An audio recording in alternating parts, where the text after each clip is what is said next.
Hello everyone! God damn, alright. Starting off really strong today anyway. Alright. Checking how the streamer is running first, but first thing first, what I'm gonna do is just really warm up. I didn't touch the guitar at all today.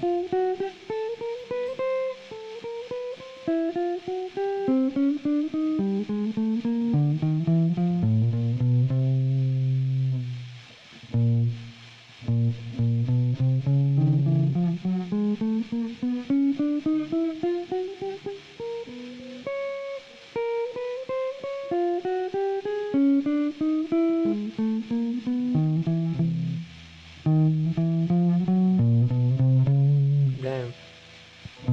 Getting kinda rusty.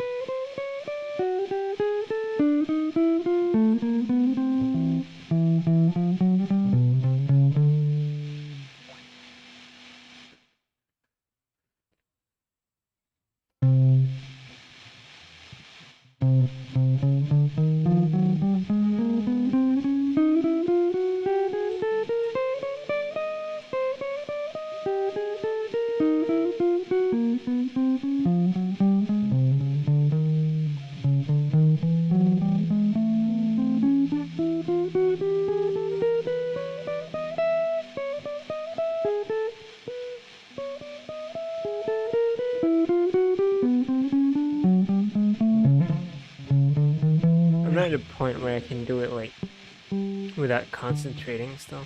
That's only like some concentration.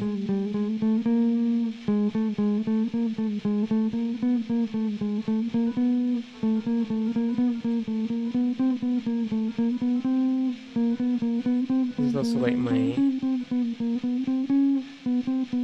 kind of just like finger dexterity practice, right?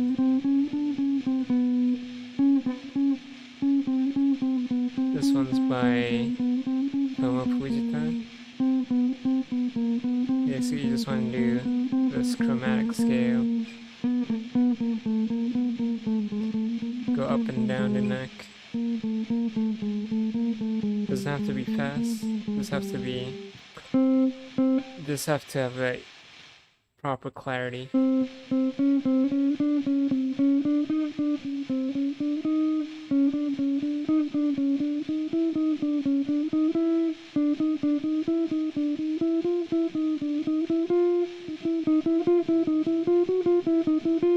Yeah, I can do it like a little bit faster now. So I got pretty good at it.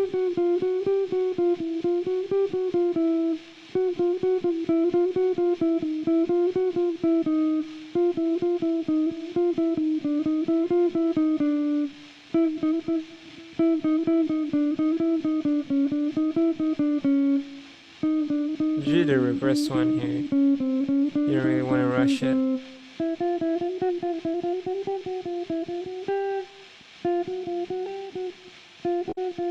You always want to do the reverse one slower than this one.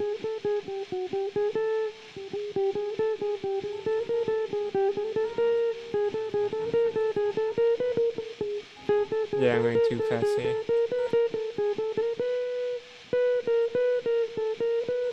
And always slow down, descending. Wow, I fucked up.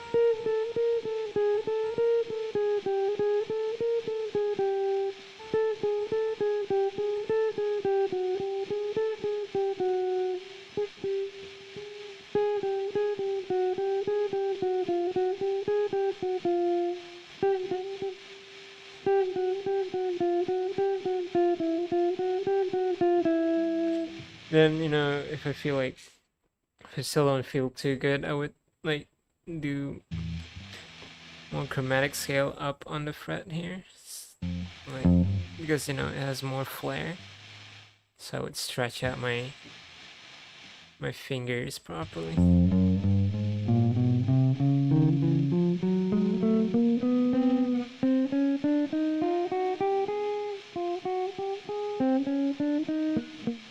Yep.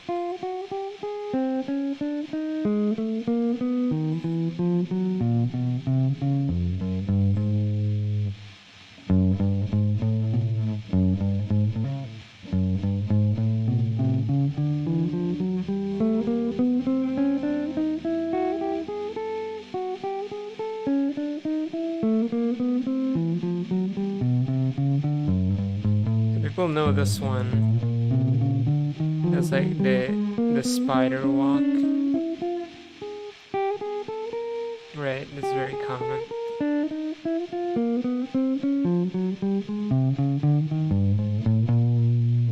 And yeah, now feeling a bit good.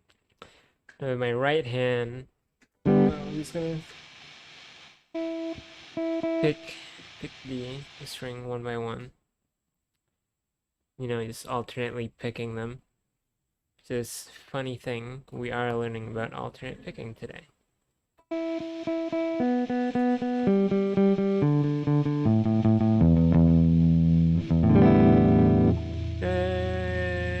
With that being said, how about we go into the lesson as I warm up my alternate picking. Yeah, so today's lesson is this, Module 6. We're learning about this new time signature, fast changes, chord changes, and alternate picking. Let's see what this is about. Hey, how you doing? Justin here. Welcome to lesson 6 of my beginner guitar course. We've got some pretty fun stuff coming up today. We're going to check out how to play a G chord. And it's a chord that I really struggled with when I was learning guitar, but I've got like a great cheat that makes it loads easier and it sounds better. So I'm sure many of you are going to love doing that. We're going to have a little bit of a look at alternate picking as well and explain a little bit about picking mechanics. It's not something we're going to use straight away because actually we don't have a riff this week because we've got so much other stuff going on as well. We're going to have a look at a thing called time signatures, which is a really kind of, it's one of those things that beginners might find a little bit confusing, but I'm hoping I'm going to be able to clarify exactly what it is. And we're going to check out playing in 6/8 time, which is a slightly different feel to the sort of strumming that we've been looking at so far. It feels a little different. Kind of people think of it as a waltz time. That's not strictly correct, but that's the kind of thing that we're looking at. We're going to learn what the names of the notes are on the open strings. I'm going to talk a little bit about forcing your chord changes, which is also really important, particularly for people who aren't using my beginner song course app, because it becomes it's an easy thing to kind of let slide if you're not playing along with somebody else or something else. And then we've got a whole bunch of awesome songs to check out for this week. So let's get cracking.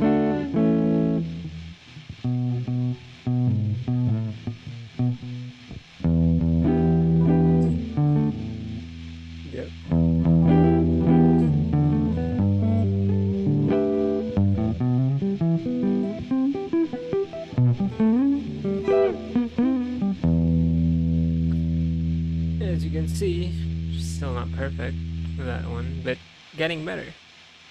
And I still haven't progressed too much through the song too. But goddamn, is it not an addictive riff? It's not an addicting riff to play.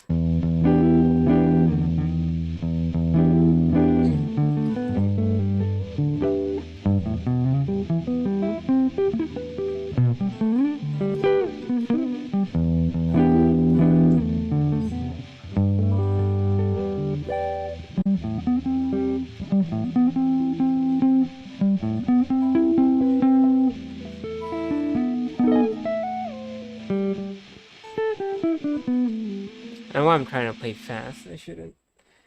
Because, like, you know, I still couldn't. So, like, I have no reason to play fast. Anyway, we're getting sidetrack as usual.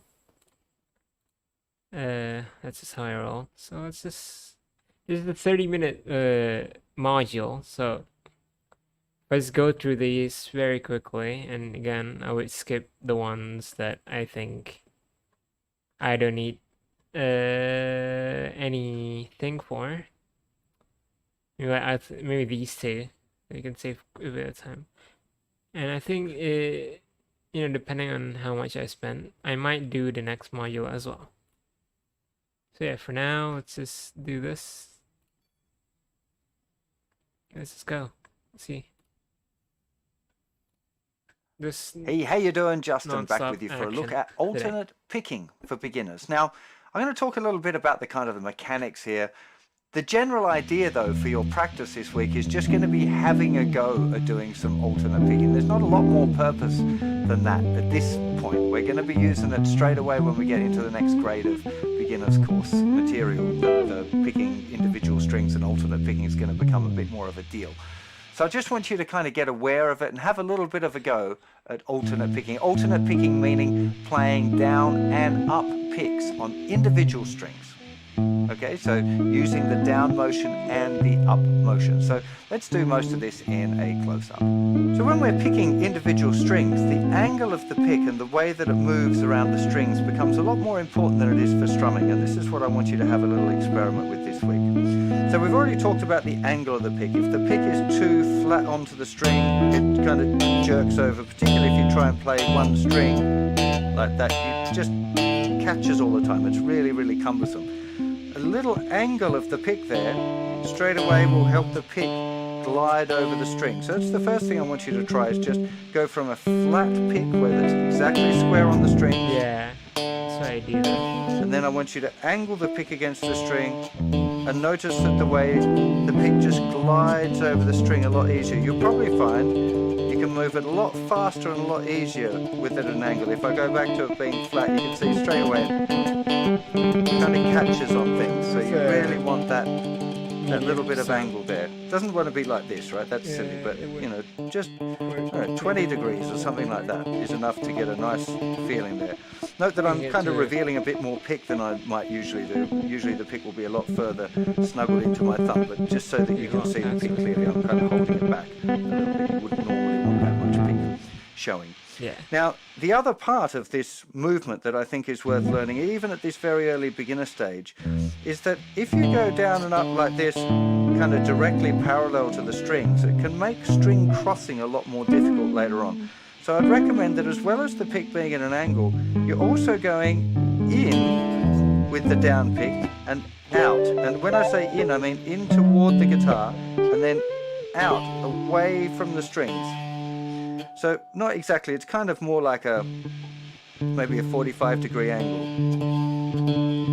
But if you get into this habit of it going in and out, it's kind of complicated to explain to you guys right now why that's so useful and so important. But if you're going to practice picking, rather than just practicing it with the angle like that, so you can see now the plane is going this way, I want you to think about it being in and out. The pick is still at an angle. So the exercise for you this week is literally having a go at alternate picking. That's all I want you to do. It's nothing more complicated than that. There's no riff, there's no design, there's no particular amount of picks on each string or anything like that. I just want you to have a go at alternate picking. Try and get the feeling of the angle of the pick. Do try picking it flat, feeling how it kind of catches on the string, then angle it. And if you can, try and get used to this in and out motion as well. And just try it on the different strings.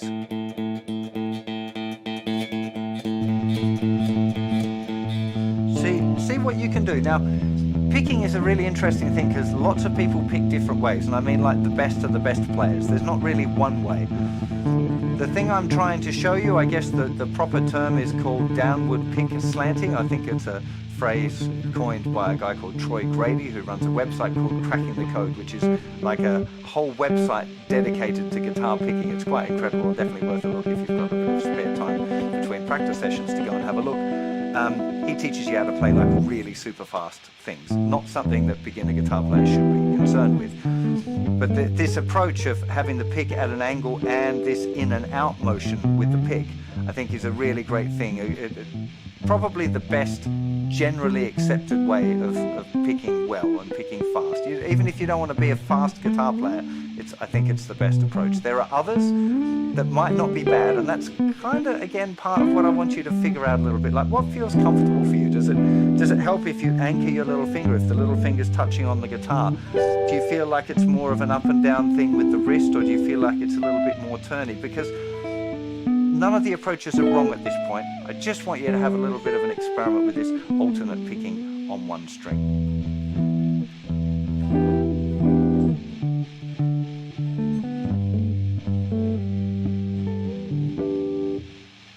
Yeah, makes sense. This is going over. Hey, how you doing? Justin here. Today we're going to check out how to play a G chord, and not just any old G chord. I'm going to teach you the G chord I wish people had taught me when I was first learning guitar as a little kid, because I struggled with G, man. I used to, I had to look for songs that didn't have G in it because I just couldn't deal with it. I couldn't change to it. It was too stretchy. My fingers just wouldn't get along with it.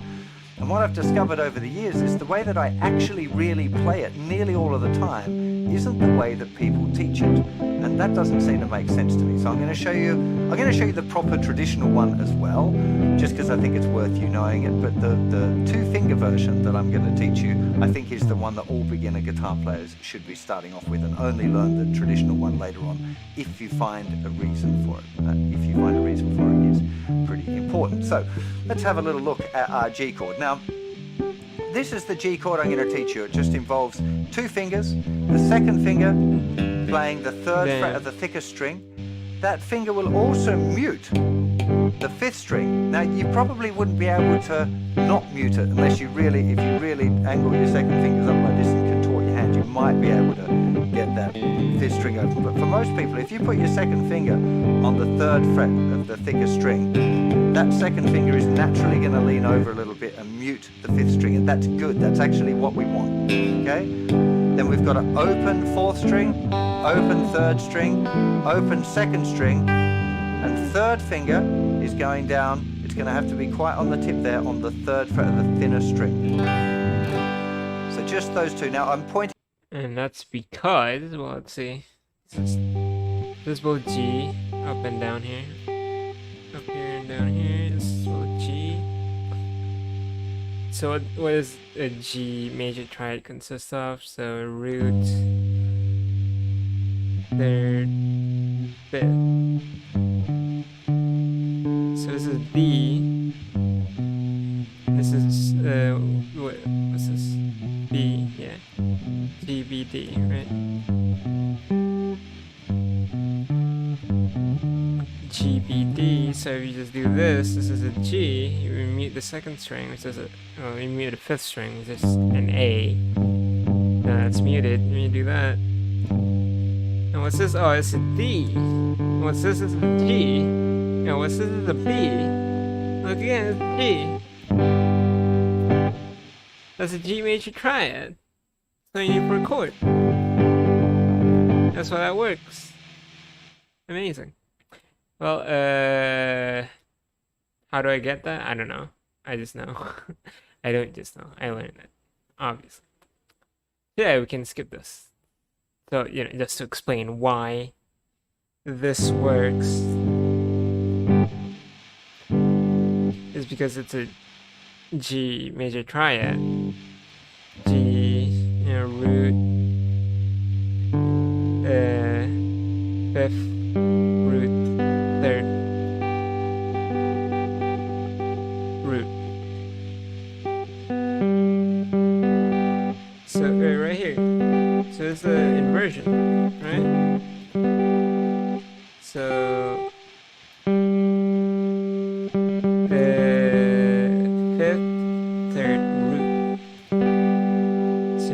right there.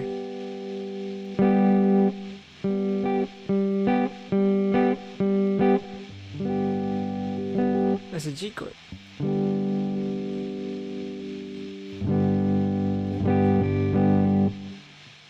The reason this works as well is because this is a B. That's it. And this is a D. Wait, is it? No, it's not. Wait, it is. Yeah, that's why this also works.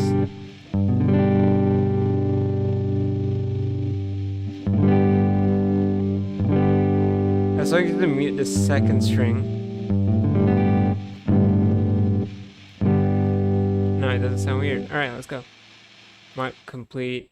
And go next. I'm pretty sure I took 5 minutes to explain that too. So, I basically didn't save any time either.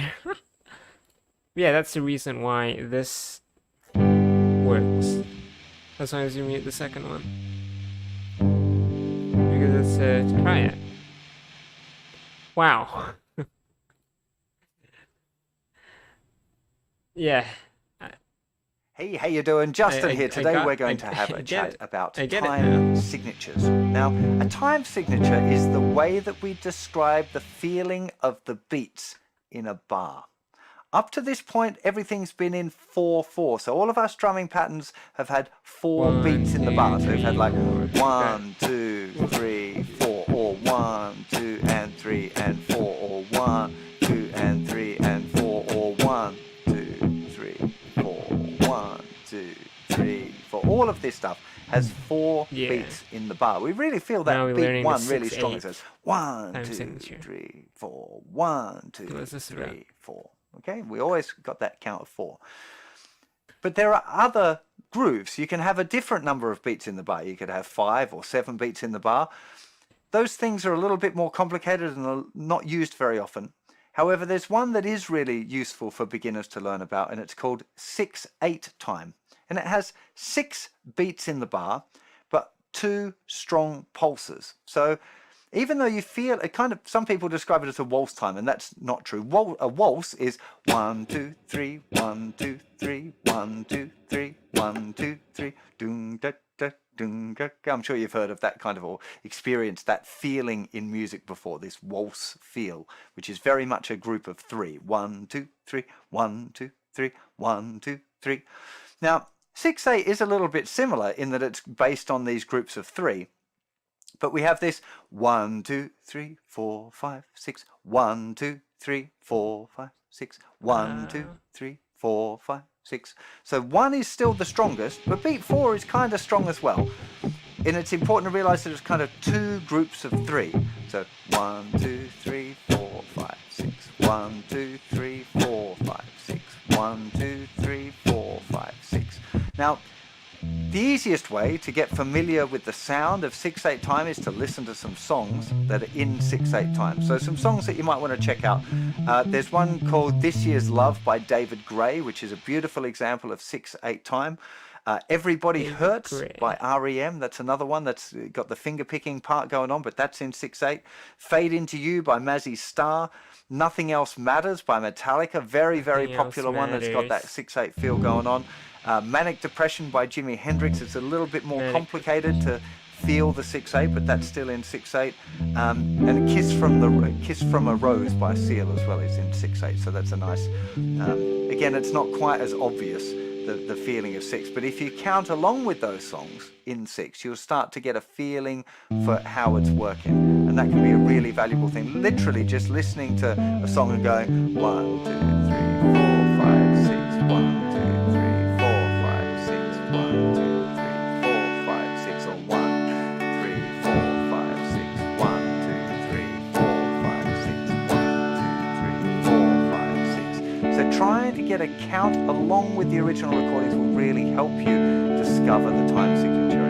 It's by far the best way to do it. Again, just listening to some of those examples. I'll put some more examples over on the website page as well. But just listening to the songs through and trying to count the 1, 2, 3, 4, 5, 6, realizing that the beat 1 and the beat 4 are a little stronger. So 1, 2, 3, 4, 5, 6. 1, 2, 3, 4, 5, 6. That's really an important part of it. Now, if you're learning a strumming pattern, which is what we're going to do as well, we're going to check out strumming pattern in 6. When you're practicing the strumming pattern, you want to be thinking 6 down strums to the bar, okay? Because you can have an and between each one as well. So if you've got 1, 2, 3, 4, 5, 6, you've got 1 and 2 and 3 and 4 and 5 and 6 and 1 and 2 and 3 and 4 and 5 and 6 and you can add in ands as well, just like we did with our regular 4/4 strumming where we had 4 down strums and we could put an up on the and. We can do the same thing with 6/8. In fact, it really sounds good to do that. So a good way to get started with this is to put a metronome on. A good speed maybe as a starting point would be something like 130 beats per minute. And if you press play on that, you've got that nice little click. That will be all of the down strums. 1, 2, 3, 4, 5, 6. 1, 2, 3, 4, 5, 6. 1, 2, 3, 4, 5, 6. And literally play along like that. Think about the time. 1, 2, 3, 4, 5, 6. 1, 2, 3, 4, 5, 6. 1, 2, 3, 4, 5, 6. If you can, you could get into accenting a little harder on the 1 and the 4. So 1, 2, 3, 4, 5, 6. 1, 2, 3, 4, 5, 6. That would be a really helpful thing, just to get used to the feeling of playing in 6/8. When you're doing some practice on the strumming, and if you watch my left-handed ones, you'll see that actually I am only putting 2 clicks to the bar. So I chose to set it at 60 because for me figuring out the subdivisions is fairly easy. But I thought, as actually in hindsight, I should have been teaching, playing it the way that I want you guys to do it, which is to play the down strums with every click there. It is a lot easier to learn it that way. So don't watch my lefty video and go, oh, you're doing it a different way. That's the reason is because for me, figuring out that dividing the beat by 3 is relatively simple. For most of you, you might not find that so easy. So in the next lesson, I'm going to go through a specific 6/8 strumming pattern for you to learn. But most important thing is to go and listen to some. This isn't on your practice routine, so this is going to be something you have to do in your free time. Just find a bunch of songs in 6/8, listen to them as much as you can, really get the feeling of the 6/8 in your ears and try and count along with the music, because that's the strongest way to make a connection between things that you know and the music that you listen to.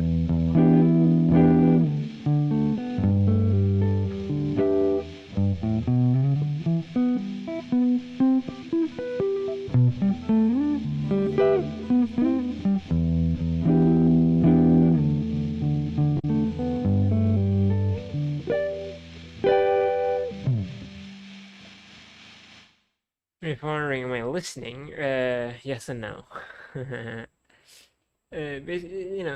Yeah, it's just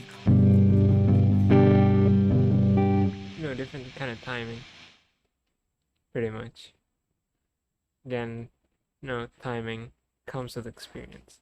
Right now, I just most things I always want to take away from this module in particular is just the feel and whatnot. Just things that How you doing, Justin? Back with you for a look at a really, really nice 6/8 strumming pattern. It's definitely one that you should be working on if you're going to learn any songs in 6/8. So let's start by going through basic 6/8 time, where we're going to be strumming a down strum on every beat. So we'd have this 1, 2, 3, 4, 5, 6. 1, 2, 3, 4, 5, 6. 1, 2, 3, 4, 5, 6. Accenting the 1 and the 4 if you can. 1, 2, 3, 4, 5, 6. Big, small, small, big, small, small, big, small, small, big, small. This is the only pattern. 1, 2, 3, 4, 5. Oh, I was going to change that. Spiritual. 2, 3, 4, 5, 6. So the pattern that we're going to check out is missing beat 2 and beat 5. You end up with this. 1, 2, and 3, 4, 5, and 6. 1, 2, and 3, 4, 5, and 6. You can see that my hand is moving continuously still. So the actual movement between just doing all down strums, doing this 1, 2, 3, 4, 5, 6, hasn't changed. I'm just missing beat 2 and putting an and after it. 2 and 3, 4, 5, and 6. 2 and 3, 4, 5, and 6. Down, up, down, down, up, down. 1, 2, and 3, 4, 5, and 6. Now, this is likely to take you a little bit of practice. It's going to feel a little bit awkward the first couple of times that you try it. So you really want to be thinking 1, 2, and 3. That's the key thing here is the missing the down strum on beat 2 and on beat 5. 1, 2, and 3, 4, 5, and 6. 1, 2, and 3, 4, 5, and 6. 1, 2, and 3, 4, 5, and 6.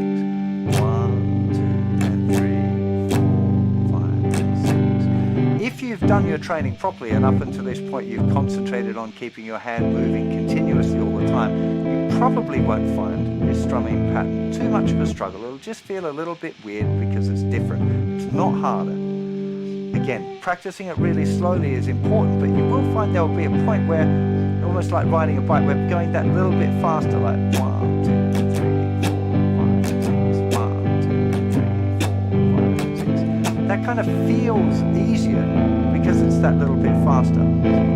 Again, if you add in some extra strums, if your hand keeps moving, it's okay. Particularly with this one, adding an up after beat 6 can sound real nice to have 1, 2, 3, 4, 5, and 6, and 1, 2, 3, 4, 5, and 6, and 1, 2, 3, 4, 5, and 6, and 1, 2, 4, 5, and 6, and 1, 2, 3, 4, 5, and 6. Basically the same thing as the last time with the 4/4 signature, explore it at your own terms. 1, 2, 3, 4, 5, and 6, and 1. So you really can get a bit experimental here if you want. The key thing is to learn this one basic strumming pattern, get used to playing in 6/8, maybe learn a tune or two that is in 6/8 as well, so you've got it put into practice.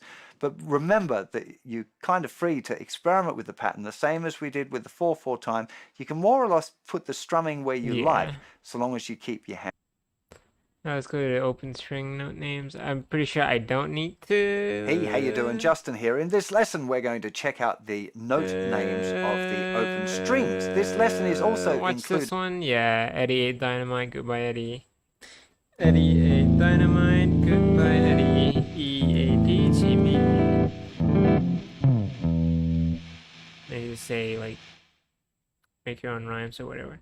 And string numbers, 1, 2, 3, 4, 5, 6.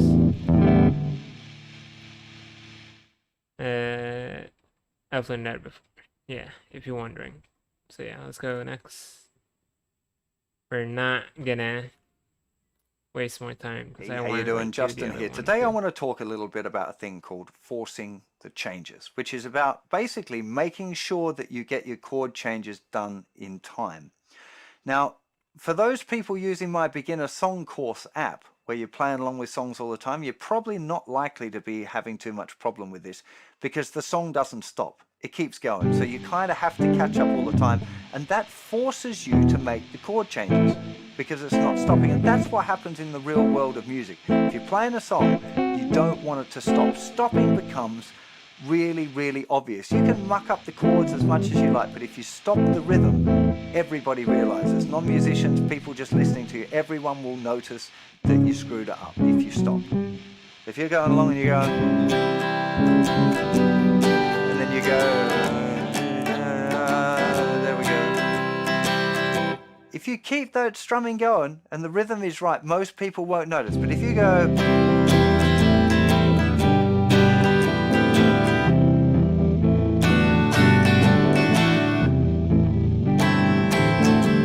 it's just kind of disjointed and it doesn't, all of the feeling of the music has disappeared.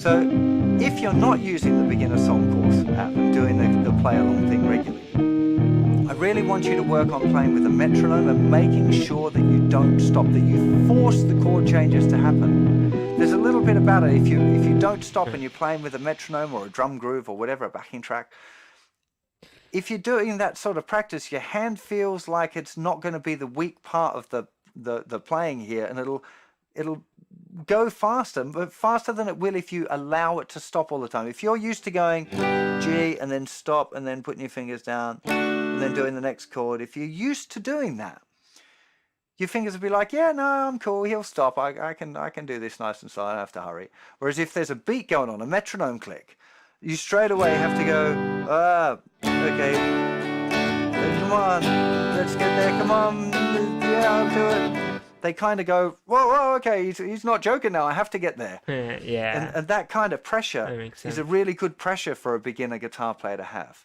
All right, and that's okay? There's good pressure and there's bad pressure. Sometimes pressure can make you fumble more. But this kind of pressure where you're really trying to force those chord changes to happen at the right time, you should be doing your 1 minute changes anyway, and you should be pushing yourself in those 1 minute changes sessions to try and go as fast as you can. Don't just be relaxed and doing it like as comfortably. You should be really like, come on man, come on. You know, give yourself a little motivational chat while you're doing it. Really force the chord changes to be as fast as you can. And if you combine that when you're doing your song practice, really trying to get those chords to change at the right time. Put the pressure on yourself. Like I said, if you're using my app and you're used to playing along, you probably already had this is happening naturally. But I wanted to include this lesson for those of you that are practicing on your own without, and maybe you've been a bit lazy with the idea of practicing with a metronome. Yeah. If you have been, if that's you, use something to keep you in time and to force you to make the chord changes at the right time. It's really, really important. You don't want to allow yourself to do these little stops. It's not the real world. It's not what makes music feel good. Rhythm is the driving thing in music. Even if you fluff the chords up, getting the rhythm right is the key thing. So keeping yourself in time and keeping the rhythm strong will help speed up your chord changes. As long as you're aware of that and you're aware of that pressure, and I've got to make those chord changes get a bit faster so that the rhythm doesn't stop. And this is something that I want you to practice. If you're not doing the play along stuff, I want you to really work on that this week and in the coming weeks. Really focus on your timing, playing along with the metronome. There's loads of free metronomes available on the web or cheap apps that you can get that have got metronomes. All my absolutely fantastic Justin Guitar metronome time trainer, which you should definitely check out as well, because it's a great metronome. Not trying to sell it to you or anything, it's like $1.99, so less than the price of a decent beer, I always say. That should be your focus on your practice for songs from now on, is making sure that you play the songs solidly in time and forcing the chord changes so that you always get your good chord on beat one. Even if it means leaving the previous chord a little early, you want the chord on beat one to be your real solid chord when you're practicing songs.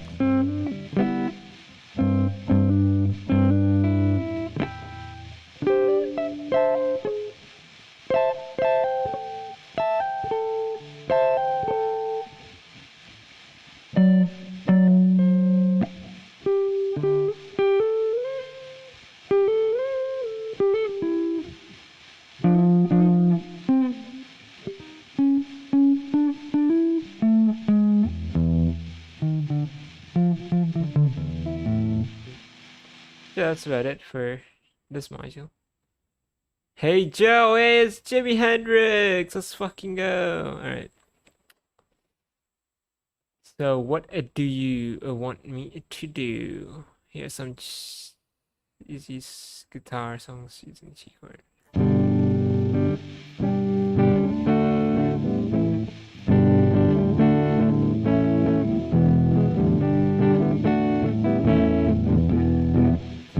Oh, that sounds very Jimi Hendrix, right?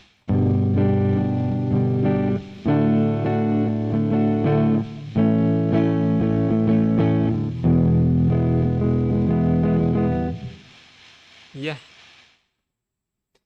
There's only 4. C, D, A, E.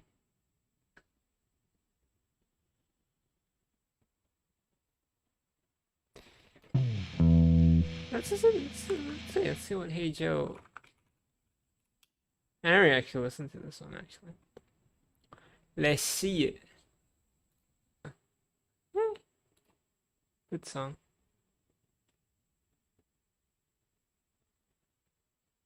Finger stretch. 1 minute chord. 1 minute changes. G to C, D to B, C to B.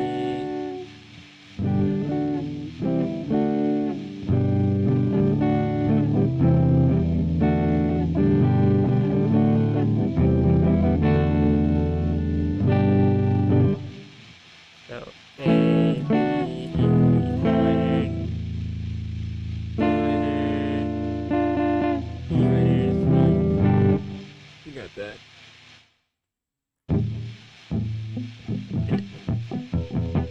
One, two, 4, 5, 6, 7,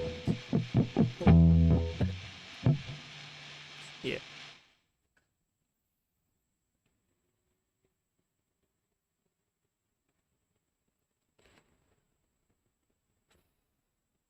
Alright.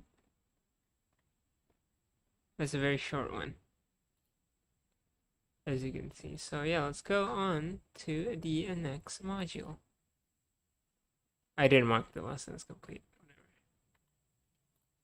Mark it complete. Let's go. Alright, next one. Air changes, dynamics, and consolidation. This is a long one. This whole hour. Let me just check if I need anything. I don't think so. Oh fuck, I clicked on the wrong thing. I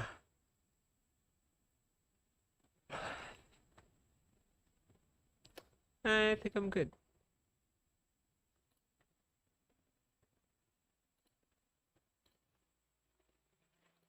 Yeah.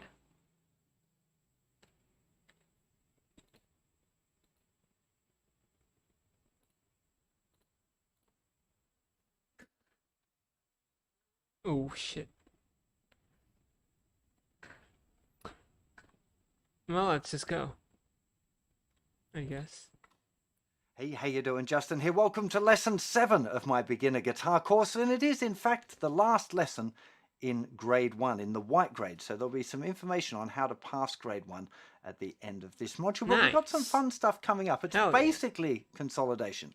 We're going to kind of revise over those 8 important chord shapes. We'll talk a little bit more about which chord changes you should work on and how to structure your chord changes and your 1-minute changes. We'll talk a little bit about how to speed up your chord changes using a little technique I call air changes, which is something that you want to focus on moving forward. We'll talk a little bit about hitting open strings in between your chord changes and why it's nowhere near as bad as you think. We're also going to check out some extracurricular activities that I'd recommend that you get involved with right away. Principally ear training and music theory. So I'll do a little lesson on each one of those, why they're important and why I think you should try and get stuck into those as soon as you can. Of course, we'll be talking a bit about practice as well. I will give you a standardized kind of general practice routine. But at this point in your journey, you need to become a bit of a self-assessor and work out what things you're struggling with the most and adapt the practice routine so it fits you best. Okay, because everyone's going to be a little different, have different chords that they can't do, or some people will be great with chords and struggling with the strumming, and other people will be great with the songs, and everyone's going to be different. So you need to adapt the practice routine so that you can pass grade 1 and move on to grade 2. But for now, let's get stuck into the content for lesson 7.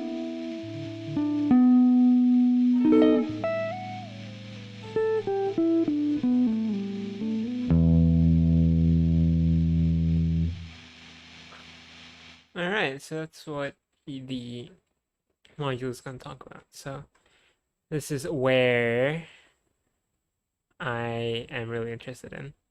This part. Read this even. So all this I really need to like pay attention and maybe start taking notes even. So got our book.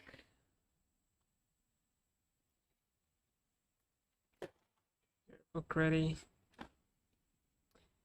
and yeah,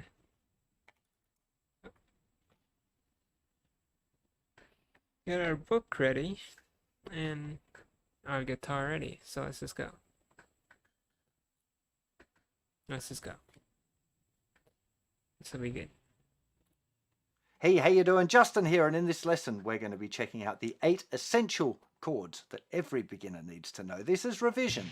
We've covered all of these chord shapes in the course thus far. But I just figured it was a good idea to go through and revise them all, make sure that we're all on the same page, that you know exactly what you should be doing, how you should be playing it, the common mistakes, make sure you're not making them, and just basically go through and make sure the foundation of these 8 essential chords is really, really strong. So let's start off. The very first chord that we looked at on the guitar journey was the D chord. Now, a lot of you probably discovered it wasn't the easiest chord. Why did we start with that one? Well, because it's not quite the easiest chord. So we want to spend a little bit longer on this chord because it is a really, really important and common chord shape. Now, the little tricks here, making sure that we use the fingertips. Okay, because if the fingers lay down a little bit flat here, the third finger will be muting the thinner string. First and second finger, actually, they can lay down a little bit. It's mostly the third finger that doesn't want to lay down. Getting used to using right on the fingertips and getting the fingers placed right up next to the frets. Again, with the D chord, the most common problem is having that third finger like way back toward the I first and keep second playing finger. that So you now. really want to be working to It's push very that fun. right up. And with the D chord, remembering that we don't want to That's what you play the want, just thickest keep two this whole strings. thing Now, fun. I've said Right. lots of times it doesn't really matter so much if you So, yeah. accidentally hit them in these early stages, but you want to aspire to not playing the thickest two strings. Okay, if you accidentally hit the fifth string, it's not too bad. The thicker string, don't really sound great. Okay, so you want to aspire to not playing those strings when you're strumming. With an up strum, because of the motion, you shouldn't be accidentally hitting them anyway, because you shouldn't be trying to hit all of the strings with an up strum. So it's basically that down strum, making sure that the pick makes contact on the fourth string as it's going down. That'll come with practice, but be aware that that's what you're trying to do when you're playing your D chord.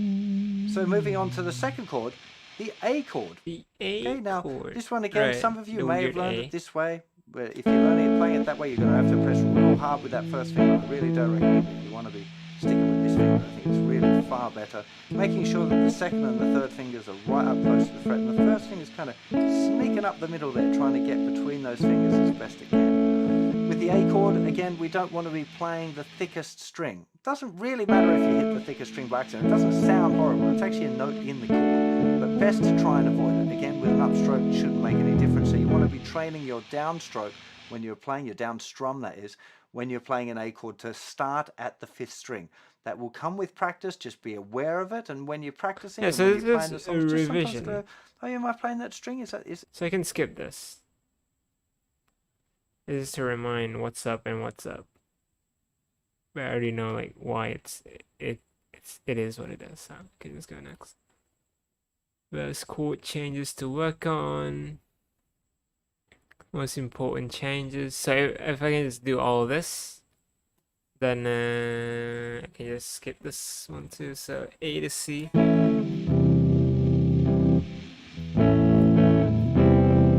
A to G. A to E. A to E minor. A to E. A to E minor. C to G. B to E. But C to E. Wait, it is. C to B. C, B to E. C to E. But C to E.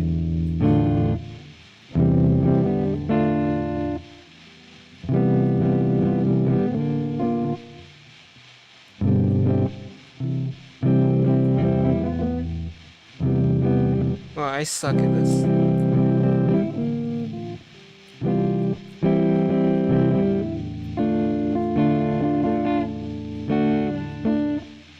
I suck at D minor.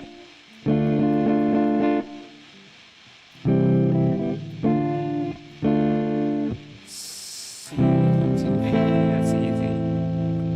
B to E. G to E.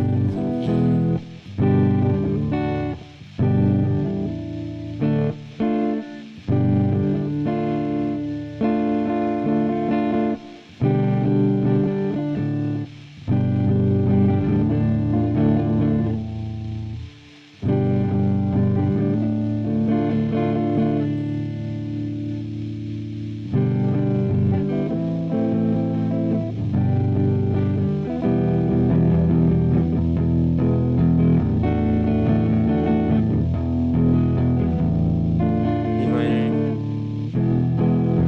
A minor, B minor, E minor, A minor,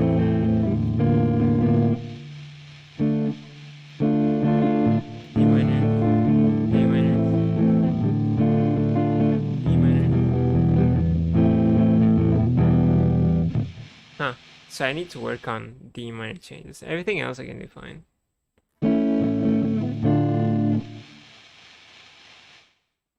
C to D minor. That's my hardest one.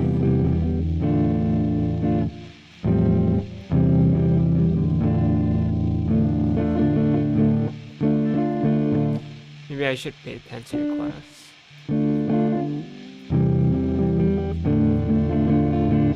Yeah, I can work on it.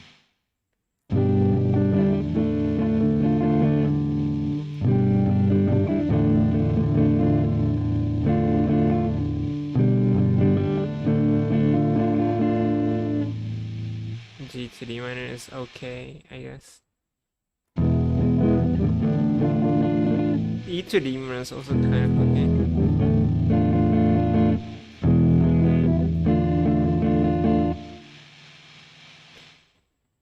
And D.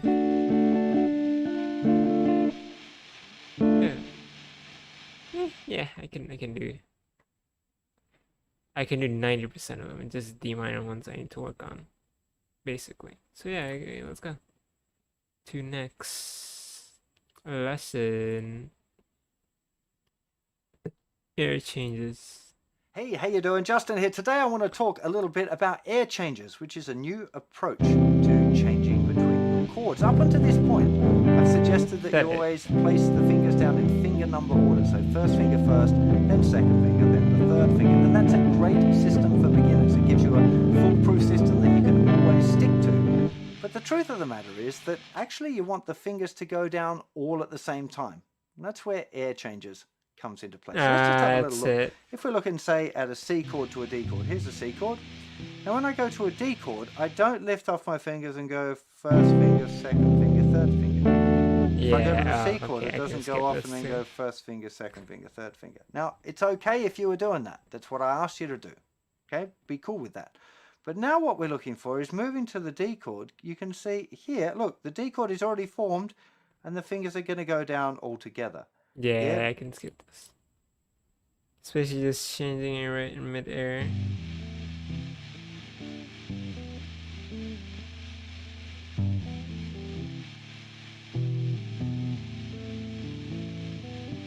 Yeah, I can do that. Again, this mostly is revision. And this is to just ring the open strings in between. Yeah, I can skip this one too.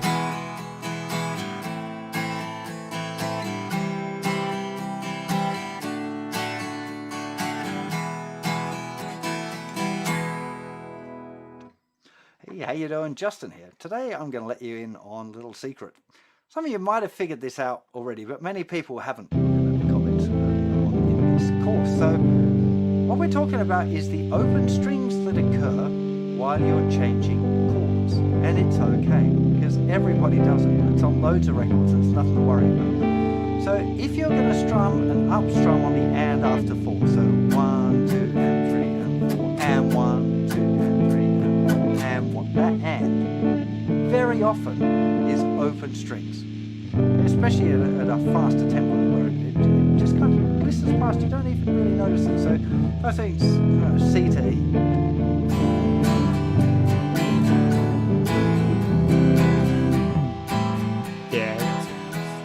You don't. I understand it. Basically, you just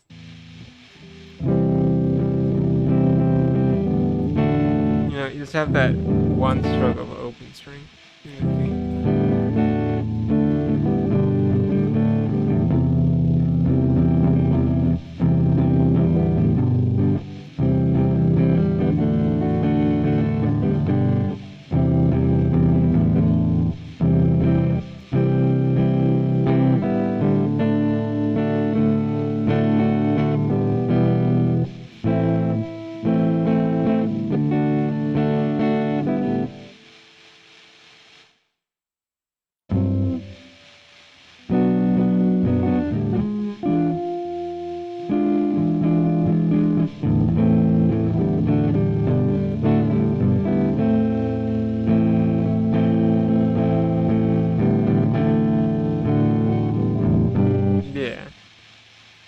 A few strokes, like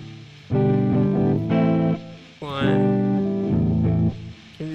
Hey, the best is just 1, right? 1 stroke. The other one's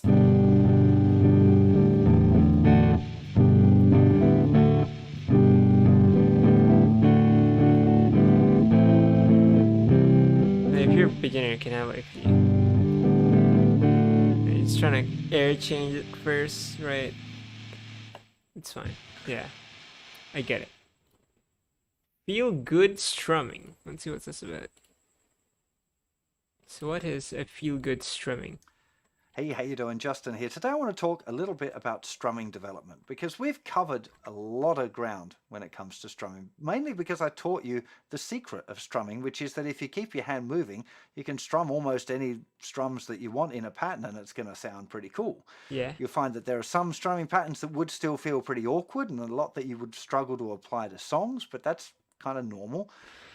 But the biggest deal with strumming is making it feel nice, is being relaxed. And for most beginners, that's the hardest thing. For me in the left-handed journey, it's the hardest thing. My arm feels tense when I'm trying to strum, and what I'm searching for when I'm practicing is making it feel loose and relaxed. That's pretty much the only thing I'm really concerned with when I'm doing lefty practice. Okay? When I'm strumming with this hand, it just happens automatically. This hand it's always just loose and relaxed. It knows that that's its gig. But for many beginners, that's one of the hardest parts, is to be relaxed. It's also really easy for me to say and really difficult for you to do because you're struggling with it. And some of you will be struggling with it. If you're struggling with strumming, you're going to find the arm gets really tense because you get worried about it, you get nervous about it, and that in effect makes it a lot worse. So one of the things that I would really strongly recommend that you work on when it comes to strumming is playing to a metronome, picking a pattern that you find really simple, and trying to play it over and over again until it feels nice, and make yourself feel good when you're doing it. That's bigger than 6. Nice. The old faithful down, down, up, up, down pattern. I haven't got a metronome in hand actually, so I'll just have to do it with that one. But there's the pattern. Now, I'm really trying to feel relaxed in my shoulders, in my mind, everywhere. I'm not trying to think like 1, 2, and 3, and 4. 1, 2, and 3, and 4. 1, 2, and 3, and 4. Because then it feels all jerky and it doesn't. You can feel it, right? If I do it like that.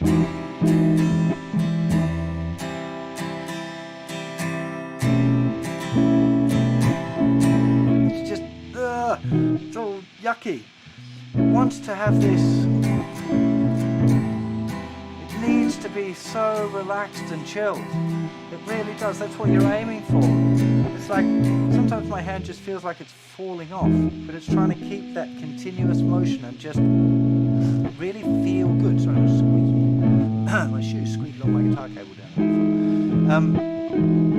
One of the things that I find that when I'm practicing something that's more difficult, technically challenging, but I still want it to feel good, is I try and deliberately force myself to smile and think happy thoughts. And I know this sounds like funny hippie hurdy-gurdy stuff, but it's almost like this fake it till you make it thing can really help. If you're struggling a bit to make it relaxed, smile. I probably look like a real idiot trying to smile here, but and trying to think like, that time you had a great holiday in Barbados and or whatever, just really like trying to get yourself in a real happy place and trying to get your whole feeling like that, this nice relaxed comfort, old pair of slippers, it just feels really good. You have to try and find that in yourself in the way that you play. When people hear you playing like that, they will feel it. And that's one of the most important things, because we generally want to hear music that makes us feel good. So the people playing it have to feel good too. Now that's not always the case. I know in some music, if you're playing like really angry music, then the music wants to be feeling angry, therefore you want to feel angry when you play it. So it needs to be expressed that way. So a lot of it's depending on what you want to play. More times than not, you want to feel good, or you want to feel sad, and in any of those you want to feel relaxed. You want to feel comfortable in your skin and comfortable in what you're doing. Some of that's practice. Of course, when you just start out with something technically complicated, it's going to be real difficult. It's really, really difficult. So but at this point on your journey, you probably are starting to feel relaxed, at least conceptually. So now is the time to really start to dig into trying to make things. Yeah, it's just like, have it sound good. Yeah, I get it. So that's that. Okay, this one's a long one. Dynamic improvements. Hi, how you doing? Justin here. This is one of those lessons that might completely transform your playing. Okay. And I'm not trying to do it like a clickbaity thing. This is a really big deal. I teach this all the time. And I was just doing a Skype lesson for a guy who won one of the competitions over on my forum yesterday. Len, how you doing, Len? And we were talking about the way you structure a song and how you perform a song and ways of making it more interesting for the listener. He's like, dude, why haven't you got a lesson on this on your site? I'm like, man, I should. And that's this lesson. Now, what we're going to start talking about is dynamics, particularly loud and soft to start off with. If you play the same strumming pattern for a whole song, it gets really boring for the listener. I'm sure some of you have experienced it if you're out and about at a cafe or bar or something and somebody plays a tune and the rhythm just gets a little bit monotonous. No matter how good the vocals are or whatever, if the rhythm is the same volume, same texture, same pattern or whatever, it just gets a bit like, stop it, will you? Enough already. You don't want to be that person. So you need to understand where you should be quiet and where you should be loud in a song. Now, in order to understand that properly, it can be really helpful to understand a bit about the most basic form of song structure. And it changes all the time. So this isn't something that's kind of set in stone, because song structures can be all over the place. There aren't really any rules. This is just like the most common song form. And if you understand that and you understand the principles of what I'm talking about, you'll be able to apply this idea to any song form that you encounter. So, on the most basic level, a song structure would be something along the lines of verse, chorus, verse, chorus, bridge, chorus. That is like the standard song form. So you have the first verse where you introduce the song, the characters in the song, basically what it's about.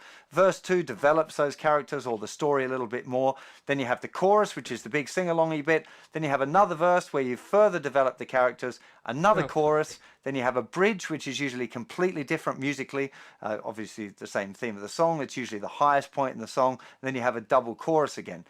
Now, it's important to realize that the chorus is kind of the hook, usually. It's the bit that people are going to remember. It's the bit people are going to sing along with. So that really wants to be kind of emphasized, and it's usually considerably bigger than the other sections. So you'd have a verse. I'm just going to kind of make up some, random strumming stuff, but you might have a verse, 1. So that here you're introducing the song.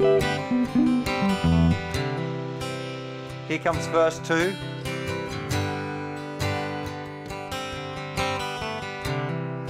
So it's just a little bit bigger. You're kind of developing the idea.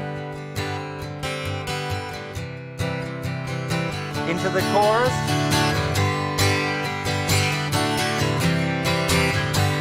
Nice and big. Everyone wants to sing along.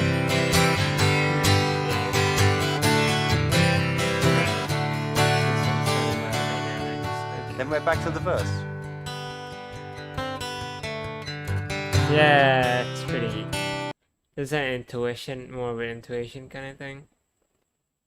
Like, this is for people that really don't get music. I feel like people that play, right, that really likes to play, would understand dynamics pretty quickly.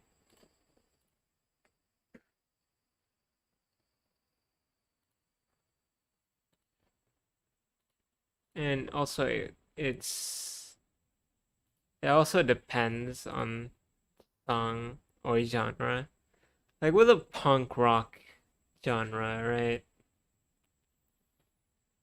Or whatever, the fucking early 2000s punk rock, fucking Green Day, Big 182, those era of songs. Those punk rock songs are usually just very monotone anyways. So again, it also depends on the song. And, again, I'm still new to the guitar, so I can't give you, like, a proper example. So what he's doing here is basically it. But, as you play songs, whatever, like, this, basic song.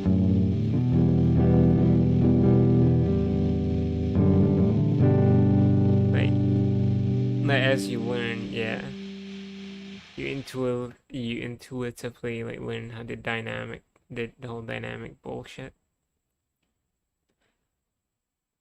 And like I guess people overlook this kind of thing as a beginner. They would just play the same fucking thing or whatever.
Like, again, I don't know, like, you would as you grow as a musician, you would probably intuitively learn a bit of dynamics. That being said, like, if you didn't really catch on to the whole thing, here's a video for you, and it means you probably still have a long way in your musicianship. Because again, there are people in the world that listen to song purely for just, right, their own entertainment, right? It's like, brains out of the fucking picture. Just listen to it for purely just to listen to it. Not really think about, like, not really imagining them playing the instrument or whatever and all that. Like, yeah, I get it. Like, people overlook stuff like this, but yeah. I know what dynamic is, and I'll skip it. Is is basically what I want to do. Yeah, and I really Hey, just how you doing, Justin here. Today I want to give you some tips on memorizing easy songs, because you don't want to have to carry your songbook with you everywhere you go. There's going to be a time when you're at a party or someone's got a guitar and asks you to play a song and you go, I don't know any songs. I can't remember any of my songs without my songbook. No, that's never going to happen to you, because you're going to figure out some songs that are really, really simple, that have only got a couple of chords that you can definitely remember. Now, it is really important that you pick songs that you like, so I'm not going to try and go through a whole lot in the lesson, but I will give you some hints of some very popular choices, ones that work really well at parties, that are very easy to remember even after a few beers. I'll stick them in the lesson text below, just what the song is and the basic chords there, and some tips on how to remember them. But basically, you just want to think about what the chord order is, what the chord progression is, and only pick songs where it's very, very repetitive.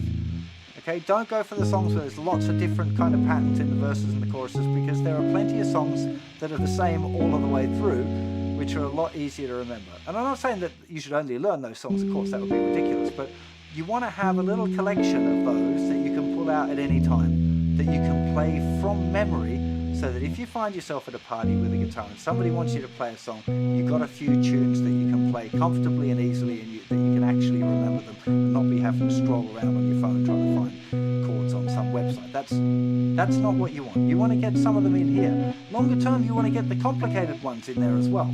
But in these early stages, you don't want to put too much pressure on yourself. Maybe pick a couple of harder ones, but make sure you've got a repertoire of, I don't know, 4 or 5 songs that are very, very simple to do with, easy to remember, consistent, repetitive chord progressions, and make sure that you can remember them off by heart.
Got it. Yeah, I don't know what happened. I was just starting to just play that.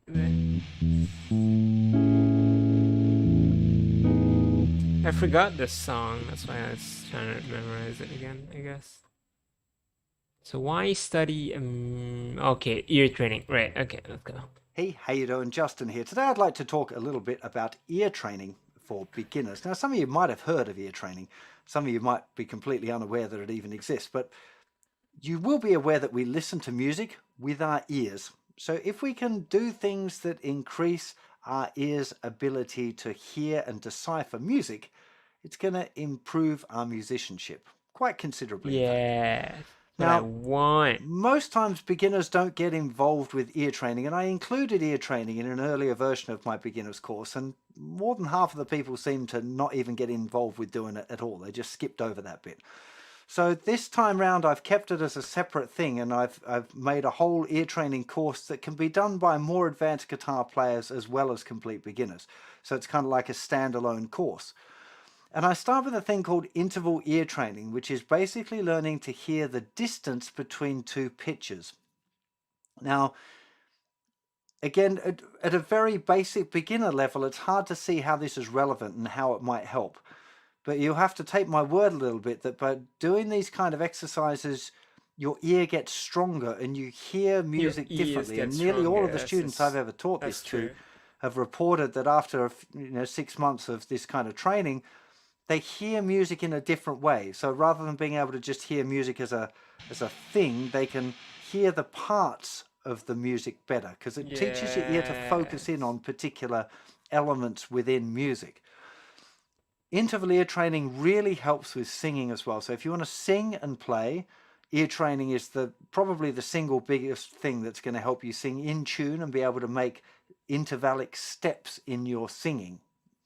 And we do this by learning to recognize different distances between pitches. So if you hear do, do, I know that's the interval of a perfect fourth. If I know the first note was a C, do, do, the second note will be an F. Now, I'm not sure what that first note was because I don't have perfect pitch. So, do. Actually, it was pretty close. I was saying a B. Boo, do. I know that where the next note's going to be. And I know that then an interval is called a perfect fourth. And every different interval we relate back to a different song. So that one I was thinking of as the wedding march or the funeral march, depending which way you look at it, or Auld Lang Syne, do do do do do do, or do do do do. It's the same interval. Do do do do. If you look at a major third, another type of interval, if we start here, do boo ba. That's singing up a major third, boo da, and I know that that's where we play it on guitar, do da da da, oh when the saints is a song. So each different interval we kind of tie it to a song. So when we hear a distance between two notes, we go, oh, that sounds like this song, and therefore you can name the interval. As you progress on your guitar journey, you'll find it really helpful for learning songs on your own, to be able to just listen to a song and then be able to find out where those melodies or chords or lines or progressions or whatever are on the guitar. That's not where you're going to start as a beginner. You're going to start on a much more rudimentary level than that. And even this interval ear training, while it'll be very helpful for you for singing, you won't be using it for transcribing, which is learning songs on your own by ear. You won't be doing that for quite some time. But the benefit is deeper than that. It's almost like going to the gym for your ear.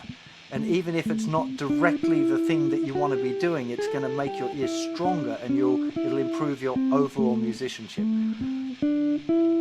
It's not something that's essential. I know some really fine professional musicians who have never done ear training in their lives and can't name the pitches, and they play amazingly well. Same with music theory. I know musicians that are fantastic musicians that don't understand music theory either. That's much rarer, but it does exist. So that's why these two modules are kind of optional and not directly included in the course anymore. But I would strongly recommend that you give it a little look. It's a lot of fun as well. A lot of people really enjoy it. Some people don't. Some people do it. It's like, oh man, I really don't enjoy this. In which case, at the beginner stage, I recommend that you don't do it. Because I don't want you to get put off playing guitar because you felt like you had to do ear training and you really hated it. But I'd recommend that you go over to the ear training part of the site, have a look, have a go at the first few exercises and see if you enjoy it.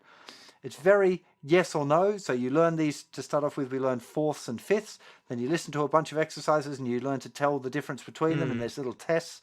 You do the test and you get a score and you can watch yourself improve. So it can be quite a motivational kind of a thing as well.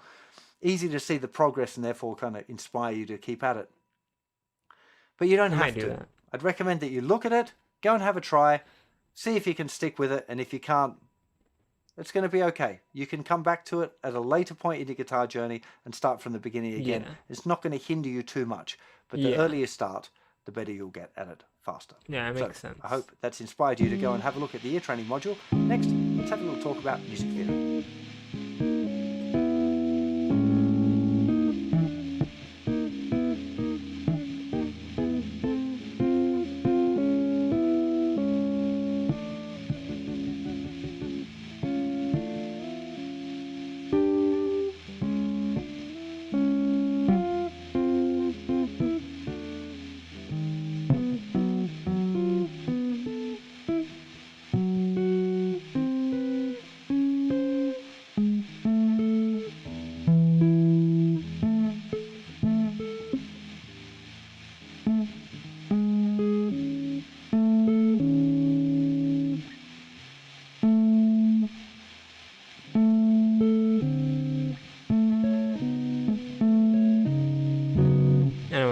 Okay, so this is important. So ear training, not the most important. Still is, but not as much. But this is what I think is going to elevate my understanding of guitar.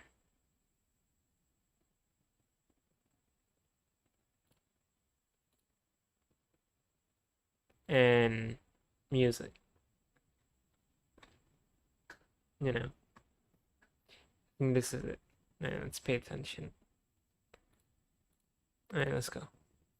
Hey, how you doing? Justin here. Today I want to talk a little bit about music theory and why I think you should get involved with it as soon as you can. Now, I know music theory is one of those things a lot of people just put off even by the name of it. I think sometimes at school they use it to put children off music, and they teach really stuff that's not practical and it's not interesting, it's not fun, and it's just, I don't understand why music's still taught like that in some schools. The music theory that I will teach you is fun and practical, and it will enable you to make music faster and better. Sure, there are people like great musicians, Eric Clapton springs to mind, who don't study music theory, don't really understand the harmony, or at least say they don't, but they can still make incredible music. And one of the things of that older generation, they spent a lot more time playing guitar than most people get to these days. So there's this kind of disparity between, if you're practicing half an hour a day, that you're going to have progressed at a very different rate than somebody who practices 8 or 10 hours a day for 20 years or something. And music theory is almost like a little shortcut. It can teach you ways of using skill sets to make music very quickly, particularly when it comes to improvising and making up stuff.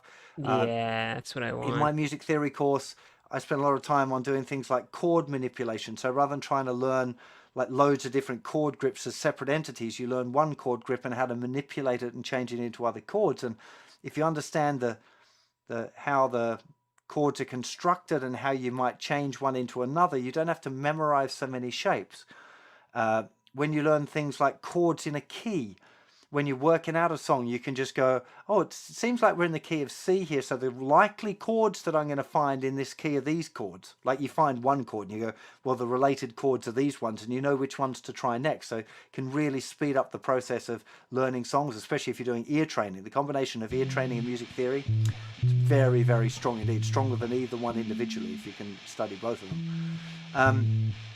Music theory gives you shortcuts, it gives you musical ideas, it teaches you, it explains some of the things why, you know, in grade 2 of the beginner's course we learned a thing called sus chords, and you can replace major chords and minor chords with sus chords. So if you understand the theory of how that works, it's like, oh, I understand how that works, and it kind of makes practical sense. And that's all of the theory I teach you is practically based. in the very early stages with where you are right now, just knowing things like the notes and sharps and flats and what sharps and flats do, that kind of thing is really helpful. As soon as you learn a little bit about the major scale and how it's constructed and learning to improvise and stuff, it's amazing. And it's accessible for beginners, right? It's not just something that more advanced guitar players can do. Beginners can get involved with improvising and making up solos and making up songs and writing songs Yeah, I can't wait as to soon read as you that part. can play. Like if you're at the end of grade 1 and you know your 8 chords and some strumming patterns, you can write a song. Absolutely, you can write a song. In fact, you don't even need any theory rules to learn how to write a song. But again, it can help if you get the idea of these chords are likely to sound good together. It gives you a nice starting point. And you don't have to do it. You don't have to study music theory if you want to play guitar. If you just want to play some songs and have some fun by the campfire and you've got no aspirations for songwriting or improvising or jamming with other musicians and that kind of thing, then maybe it's not for you. But I think it's a really beautiful thing. If it's taught the right way and you understand the reasons why you're learning each thing, I think it can be a really inspiring and a really fun thing to do. Now, in order to try and coax you into doing that and to getting involved with music theory, I've kept the first 2 grades of my course for free. So grade 1 and grade 2 and a whole chapter on like why music theory is useful and important is all free. I do charge after that because a boy's got to make a living, and I spend a lot of time helping out in the music theory course and answering Aw, questions and making new you lessons. tell me And the all that sort of stuff. intermediate So do course go and check it out. Like I charge? said, it is a paid thing, so I'm kind of selling it to you. But I really honestly believe music theory is an amazing part of the journey, and I'd love you to get involved with it. So please do go and check it out, and hopefully it'll inspire you to continue your journey in understanding as well as practical playing. I mean, I'm sure it'll become free in the future. Or why not?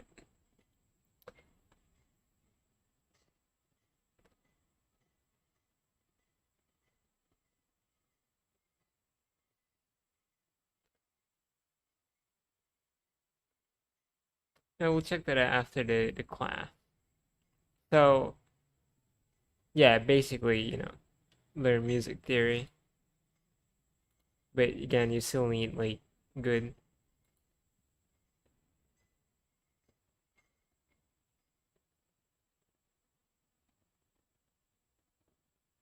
You still need, like, good shit before you can really understand it or whatnot.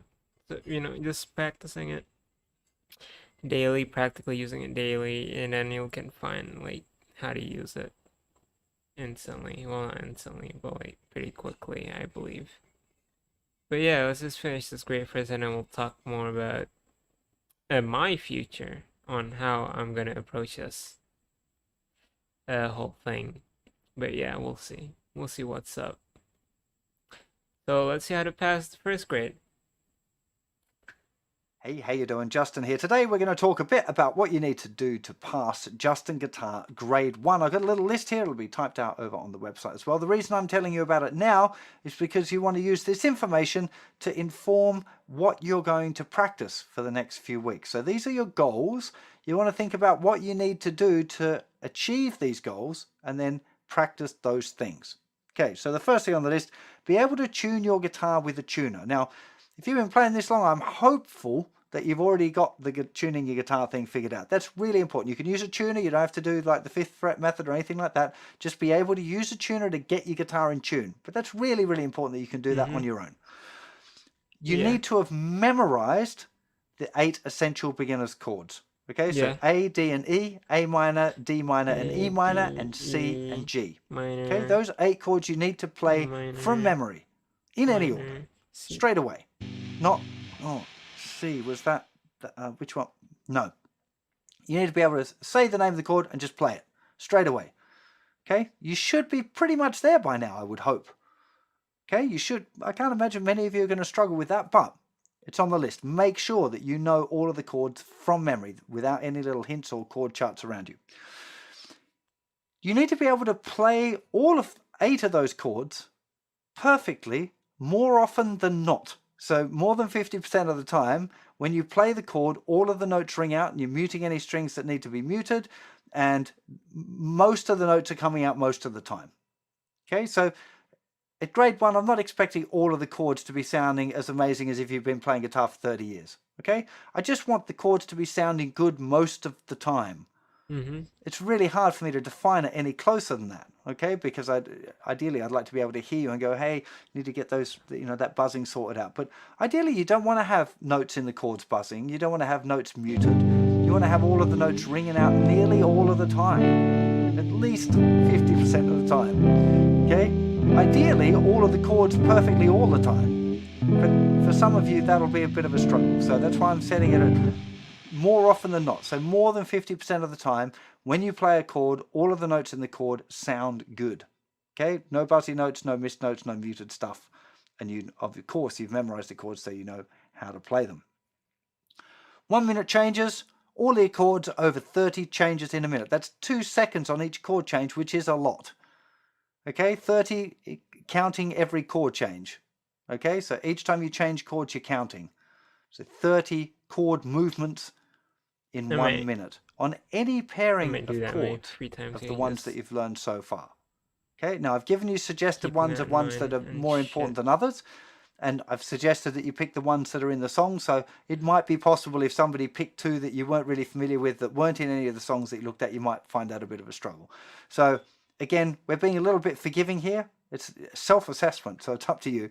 But I would be aiming for any of the chord changes you should be able to do with 30 changes in a minute using the 1 minute changes countdown thing. The next thing on the list is strumming. And I want you to be able to play the old faithful strumming pattern consistently at 80 beats per minute. So put a metronome on at 80 beats per minute and play along with the metronome, stay with the metronome, and be able to stay on that strumming pattern almost all the time. Now, of course, we've talked a bit about adding variations and that it's okay to change the strumming pattern if the hand keeps moving. So as long as you're keeping that hand consistent, if you put in an extra strum here or there, doesn't matter. But you've got to need to keep the hand consistent and the pattern reasonably consistent, enough that you can apply it to a song and be thinking about chord changes or thinking about singing, and that the strumming hand is fairly consistent, fairly automated. It's the automated bit that I'm looking for, but that's a very hard one for me to test, or for you to self-assess. It's easy if I'm sitting next to someone because I just get them playing it and start talking to them and see if their hand stops. Okay, that's a really good tester for yourself. Is the hand continue to go and then you distract yourself and look at something else or think about something else and see if the strumming pattern can continue without you having to give it 100% of your attention. You need to memorize 5 easy songs. We already talked a little bit about finding songs that have got very simple chord progressions. I want 5 songs that you know from memory that you can play at a party. Anytime somebody says, hey man, well, you play guitar, play me a song. You go, I got 5 songs that I can choose from. Which one would you like? Okay, you need to memorize 5 songs that you can play. And again, I'd recommend ones with simple, repetitive chord progressions so that they're the same all of the way through. So if you can remember the chord progression, you've got the whole song. You don't have to worry about learning a different chord progression for the bridge or something like that. I would like you to have played a song in front of someone. Now, if there's no one around that you can play, you need to record yourself playing a song and pop it up on YouTube. Just use your phone, whatever. It's just about you getting that experience of actually performing a song for someone. It could be your partner, it could be your friend, it could be at a party, it could be at a barbecue, it could be with a phone and putting it up on YouTube and asking someone to watch it. The experience of doing that will teach you a whole lot of stuff. Probably make you feel a little bit nervous. You'll deal with a whole heap of different physical experiences in doing that, and it'll expose any weaknesses, any problems, particularly if you watch it back, if you video yourself. You go, oh yeah, my strumming was a bit rough there, I fluffed that up pretty badly, I need to work on that. So it might expose some things that you could use that as a little test as you go. Recording yourself is a great way of checking up that all of these things are going pretty well. Okay? I would recommend, you don't have to, but I would recommend that you've done ear training grade 1 and music theory grade 1 as well. Now you don't have to, these are optional extras. Okay? A lot of people don't like doing it. I'll be straight with you. When I used to have ear training as part of the course, a lot of people just skipped over it and didn't do it anyway. So now I've changed it up. I've tried to make it a little bit more focused, a little bit more possible to do later and just go straight through it if you want. So you could leave it out. But I would recommend that you at least go and have a look at ear training. Just again, grade 1 ear training, grade 1 music theory. Grade 1 music theory, we kind of mostly covered in this course anyway, but there's a few extra bits in there that you can check out in the Practical Music Theory course. Grade 1 and Grade 2 are still free, so go and check them out and have a little look. And if you're enjoying the theory progress, you can pay and do the rest of my course there online as well. So that's it. That's all you need to do to pass. Maybe one day I'll have an assessor and have a way of actually testing or getting people to do videos or whatever on YouTube of doing all of those things. But for right now, it's self-assessment. You don't want to be brutal with yourself. You want to be forgiving and kind to yourself, because remember, this is a fun journey. The whole idea of having a kind of test, a list of things that you want to do, is just so you can watch yourself progress. Okay, it's much more about that. It's about the feeling of achievement. I've done this. I've finished grade 1. I can play all of these songs. I can do these chords. I know these strumming patterns. Yeah, well done me. That's much more what it's about. So be kind to yourself when you're thinking about, if you sit down to test yourself, be kind about it. Don't be horrible to yourself, but at the same time be realistic and yeah, man, that's not good enough. I need to work on that a bit more before I pass myself on this. Okay, so next up we're going to talk a bit more about practice and the things that you might want to do that'll help you get through and pass all of those things so you can pass out on grade 1. Well, yeah, that's about it. And this is practice. Chord perfect. Harmonic change. Strumming riff song.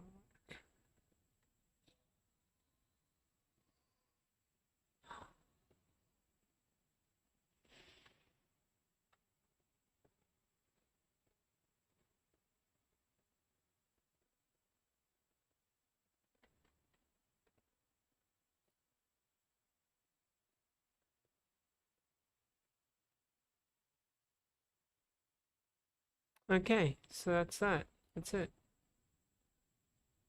So we've done it. We've done past grade 1.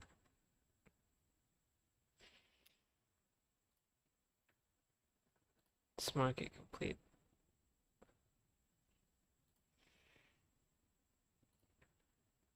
And this is feedback. Hell yeah.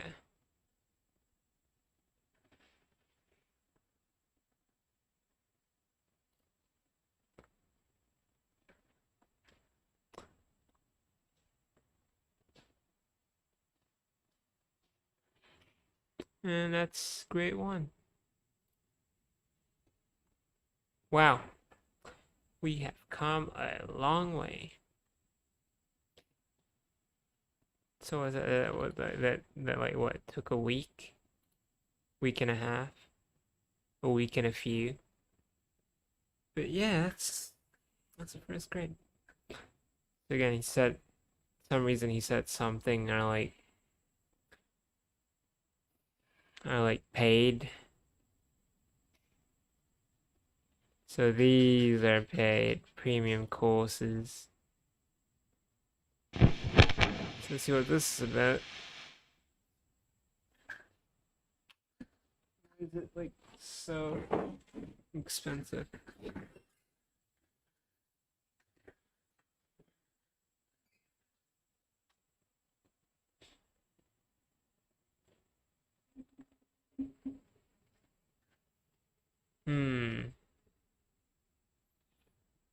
So these are free, which is kind of nice.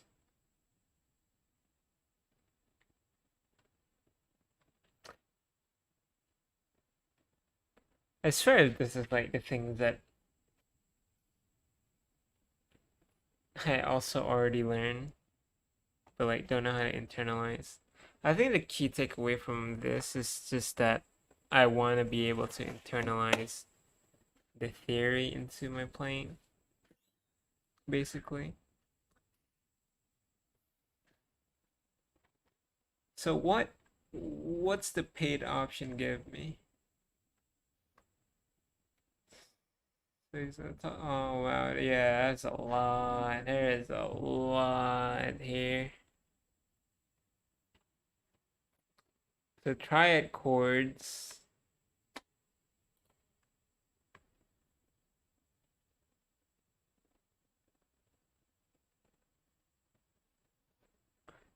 So Tomo has this and like is it free on YouTube, like music theory lessons. Huh. Well, we really need to learn all this, huh? I guess I'm just like being impatient again, not wanting to learn it. I want to just skip.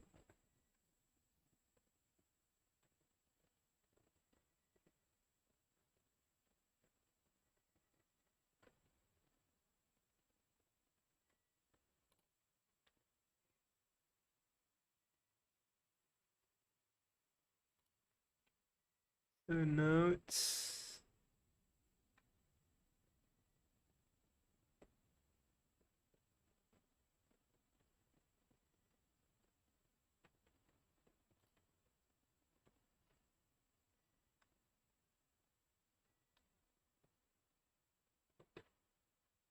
Alright, so this is this.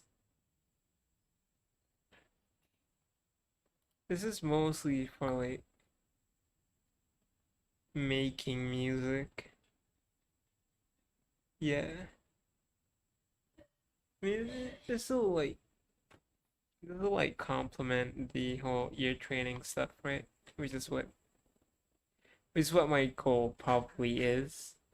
Like, I just want to be able to learn songs by ear first. I think at the end of the year, that's my goal, is to just be able to learn one song by ear. And I think, yeah, this will definitely help, but the big boys are down here and they're in these grades. So let's just check what these grades will give me. So the second grade, let's see what's up. We're just gonna learn more chords. We're gonna learn like different like 7 chords, power chords, sus chords, more strumming pattern, rhythm, finger picking. This is good. Yeah.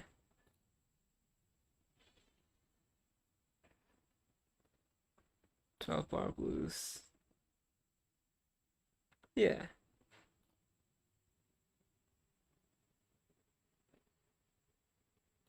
That makes sense. So intermediate. So this is like, you know, engraving technique and simple rhythms. 4/4 signature, you can just like do it. No more thinking about keeping a 4/4 signature. Having the right chord grip so you don't fuck up your hands. Learn how to play with other guitar or other players. Okay, these are still useful for me, right? Transcribing riffs. This is gonna be so useful for me.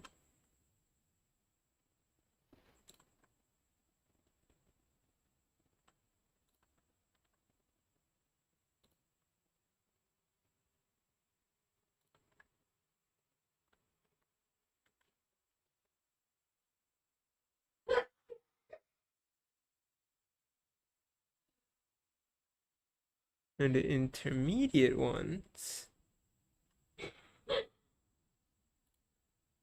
we're gonna learn bar chords.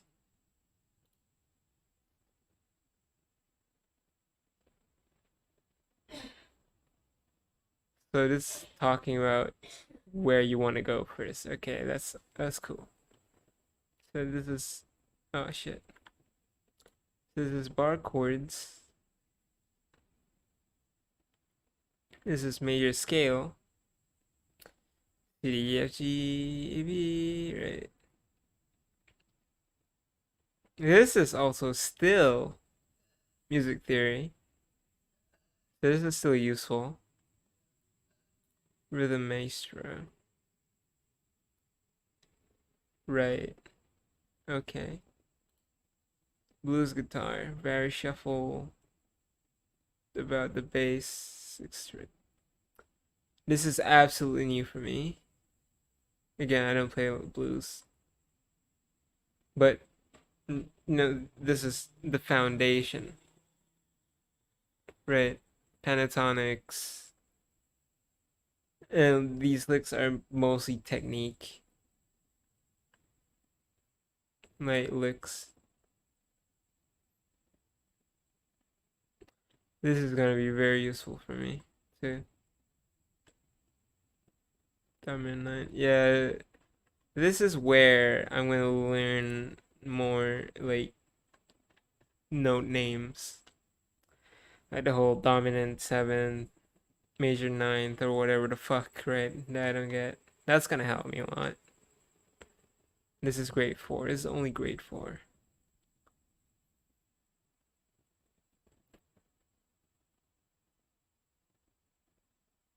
The 16th notes. Yeah, see? So more bar chord. This is foundation. This is foundation. Octaves. 16 note strumming. Movement exercise. Major scale pattern. Songs for foundation. Oh, wow. I can't wait to get here. Ear training. So it is still free. So it's not. Yeah, those are like for like very like in depth, I guess. But like if you just be smart about it, this is still gonna like help you. Basic improv, playing scales, yeah. Again, most of these are still techniques, which is very important.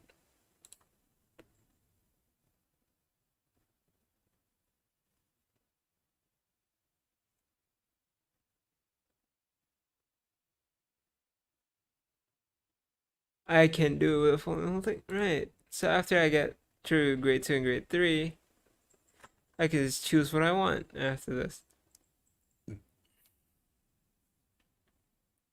Lenny Kravitz, Enter Sandman, of course.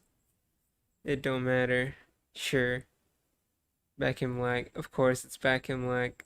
Lagrange, whatever the fuck. Killing in the Name. Creep.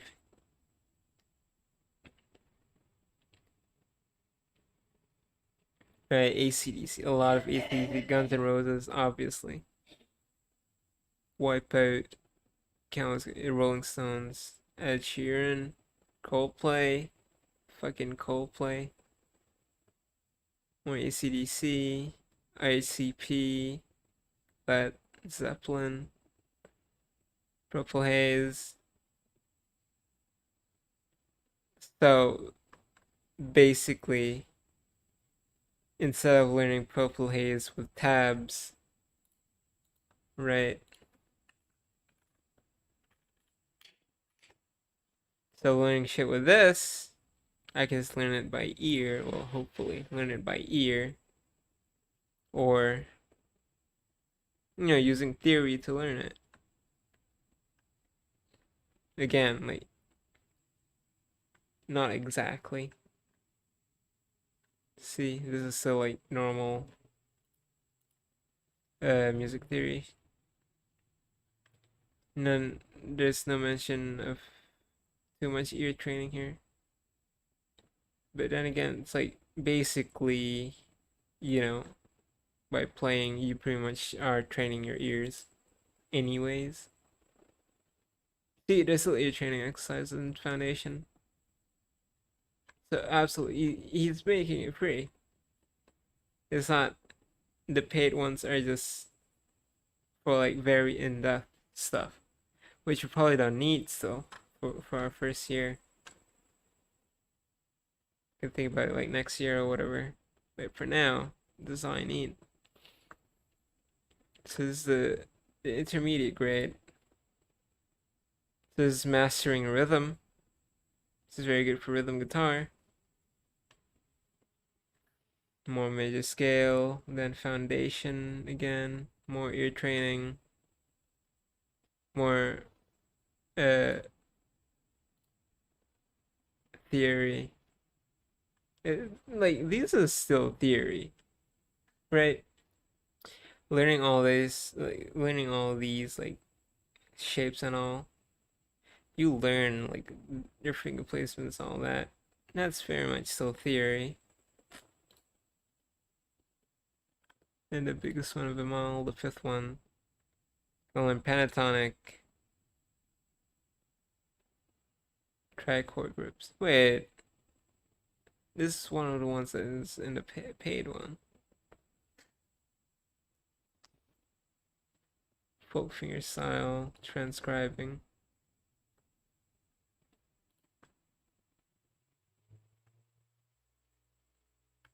Okay. Learning cage.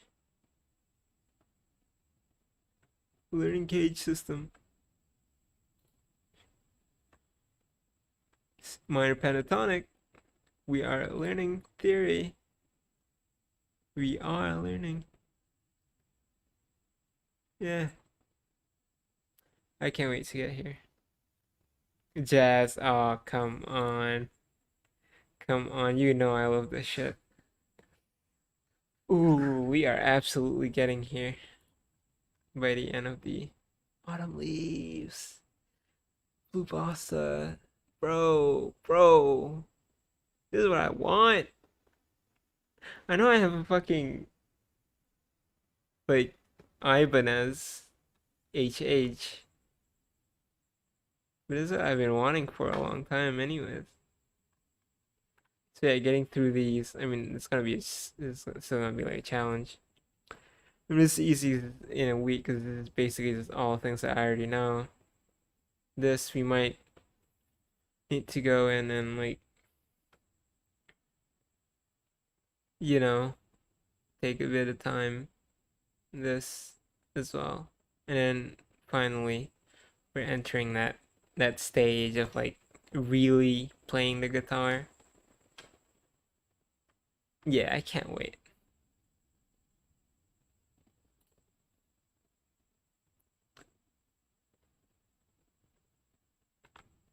See, these are on here. It's just, I think it's just a more in-depth version or just an early, getting one early version or some shit.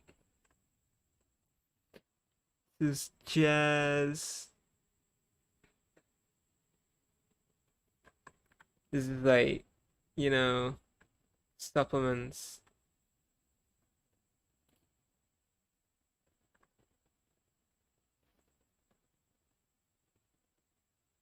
So yeah, these are all theory.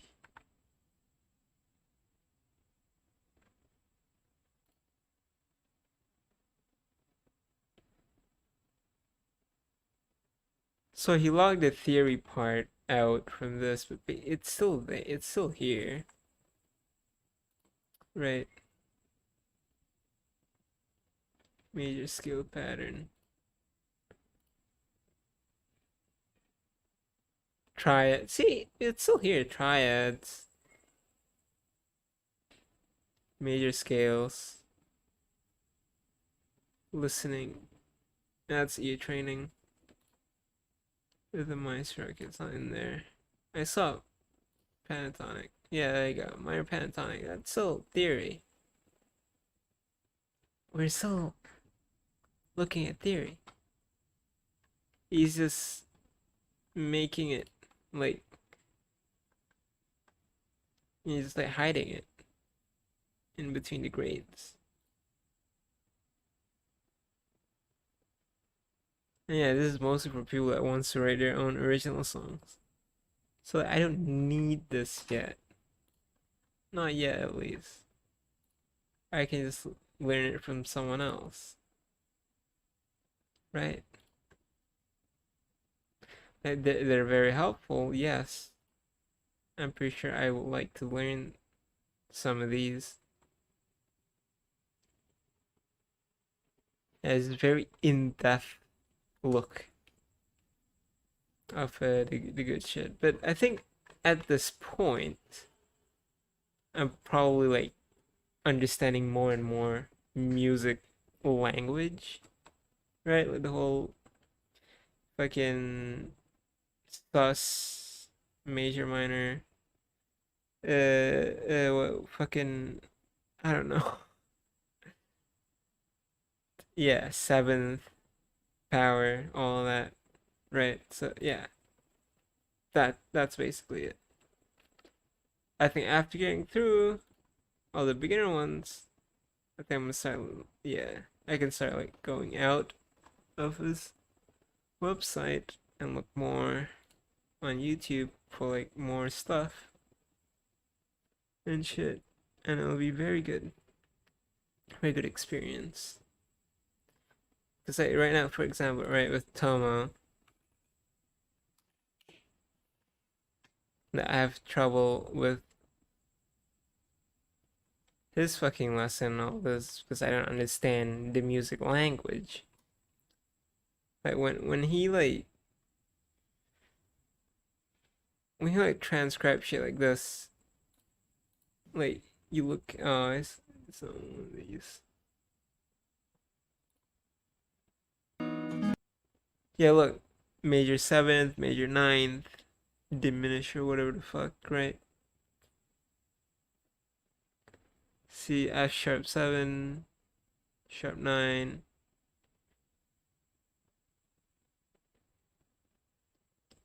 Like these are the things that I just want to look at and understand and get to it on my hand very quickly. You know, technique basically. Just general understanding of stuff. But yeah, I think we're done here. I think that's our goal in the future. Right, is being able to learn a song by ear by the end of this year. And now let's just go through these and take in whatever is new. Let's see what grade 7 gives us. Oh wow. Jazz lead.